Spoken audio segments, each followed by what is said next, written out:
દોસ્તો, આજે આપણે લઈ જઈએ કચ્છના રોડ ઓફ હિવન તરફ કે જ્યાં કચ્છના સફેદ રણમાં ફેલાયેલા ફ્લેમિંગોઝ આપને અદ્ભુત નજારો તેનો જોવા મળશે અને દૂર દૂર સુધી ઉડતા ફ્લેમિંગોના ઝુંડ પણ આપ જોઈ શકશો.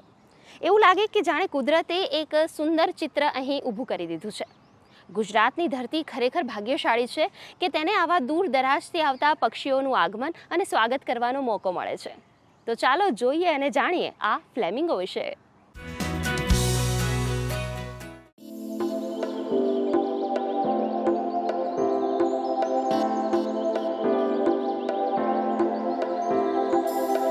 ગુજરાતના આકાશ અને ધરતી વચ્ચે એક અનોખું સૌંદર્ય ફરીથી જીવંત બન્યું છે. ગુલાબી રંગના મહેમાનો એટલે કે ફ્લેમિંગો ફરીથી અહીં આવી પહોંચ્યા છે.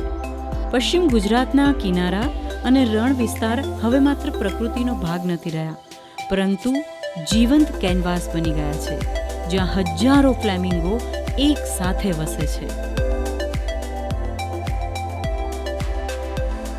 फ्लेमिंगोज बेसिकली सेंट्रल एशिया में जब हार्श विंटर्स होते हैं उनसे बचने के लिए उनके लिए ये प्लेजेंट मौसम होता है और यहाँ पे इन्हें बहुड़ी मात्रा में अच्छी खुराक भी मिलती है.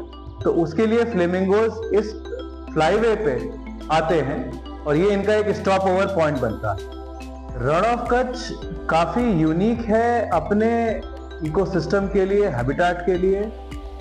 ये नोंदनीय बात है कि ये इसमें डेजर्ट का फीचर भी है और साथ ही साथ इसमें हाई सैलिनिटी भी है. इस हाई सैलिनिटी में एक तो हमारा एल्गल बूम होता है, blue green algae as well as red algae दोनों यहाँ पे पाए जाते हैं. साथ ही साथ रण में जो इंसेक्ट्स की प्रजाति है वो इनका मुख्य आहार बनता है. इनफैक्ट नोंदनीय बाबत है कि आपने जो ग्रेटर फ्लेमिंगो, जिन्हें हम सुरखाब कहते हैं गुजराती में, greater as well as lesser flamingo, ये दोनों के दोनों इनकी मुख्य खुराक हमारी एल्गे, क्रस्टेशियंस और इंसेक्ट लार्वे रहती है.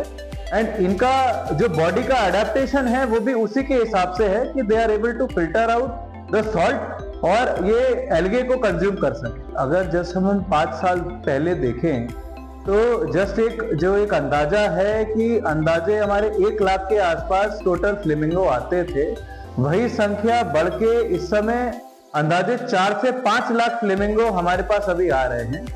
इसमें वन विभाग के द्वारा करे गए कुछ कामगिरी जो नोंदनीय है उसका भी योगदान है.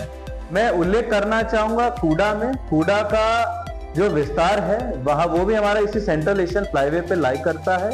वो हमारे Kutch desert wildlife sanctuary का अभिन्न अंग है और ग्रेट रन ऑफ कच्छ का भी पार्ट है. वहां पर हमने पक्षियों के बेसवा माटे माउंट बनाए हैं और C shape desert pond as well as linear shape platform तैयार करे हैं जो बेसिकली अर्दन वर्क होता है.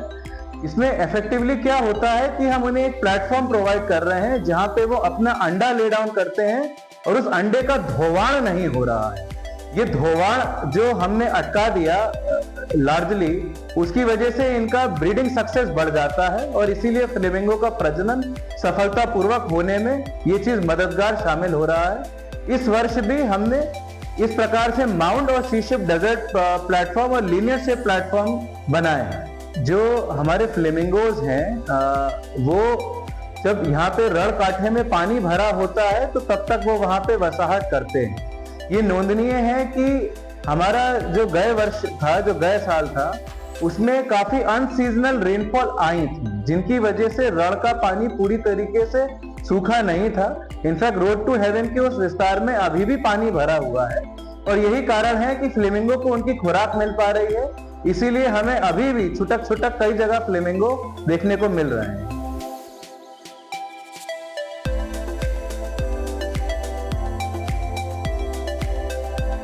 કચ્છની ધરતી ફ્લેમિંગો માટે માત્ર આવાસ નથી, પરંતુ તેમની જીવન યાત્રાનો મહત્વપૂર્ણ પડાવ છે. કચ્છ છે એક રીતે સુરખાબનું પિયર છે, કારણ કે દર શિયાળામાં લાખોની સંખ્યામાં સુરખાબ સેન્ટ્રલ એશિયાથી એટલે મધ્ય એશિયાથી કચ્છમાં આવતા હોય છે, શિયાળો ગાળે છે અને સૌનન કાળ પછી પરત જતા હોય છે. રોડ ટુ હેવન છે એ ત્યાં રિટર્ન માઇગ્રેશન રૂટમાં છે, એના કારણે મોટી સંખ્યામાં ફ્લેમિંગો ત્યાં પ્રવાસીઓને જોવા મળે છે. ધોરડો અને ધોળાવીરાને જોડતી ટુરિઝમ સર્કિટ છે, એના કારણે પ્રવાસીઓ આવતા જતા હોય છે.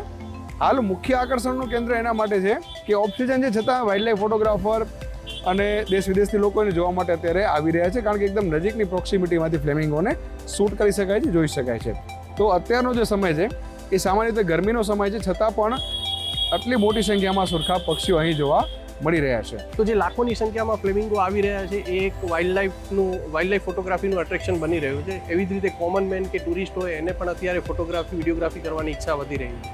હવે દર વર્ષની જેમ લાખોની સંખ્યામાં આવે છે, પણ જેમ મેં કહ્યું કે રોડ થ્રુ હેવન થોડા સમયથી ચર્ચામાં છે, તો ફ્લેમિંગો જોવા માટે લોકો જઈ રહ્યા છે. જેવી રીતે રોડ થ્રુ હેવન અને ધોળાવીરા જે છે એ ધોરડો રણોત્સવ જે થઈ રહ્યો છે એના કારણે જે રોજગારીને વેગ મળી રહ્યો છે, તો ફ્લેમિંગોના કારણે જે લોકો જઈ રહ્યા છે લાઈક ઓફ સિઝનમાં, તો અત્યારે રોજગારીમાં થોડો વધારે ઇફેક્ટિવ થશે.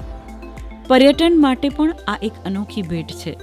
દેશ વિદેશમાંથી લોકો અહીંયા આવે છે આ ગુલાબી પંખીઓનું સૌંદર્ય જોવા અને પ્રકૃતિ સાથેનો આ અદ્ભુત સંગમ અનુભવવા. ગુડ ન્યૂઝ ગુજરાત માટે કચ્છથી કૌશિક કાંટેચાનો રિપોર્ટ.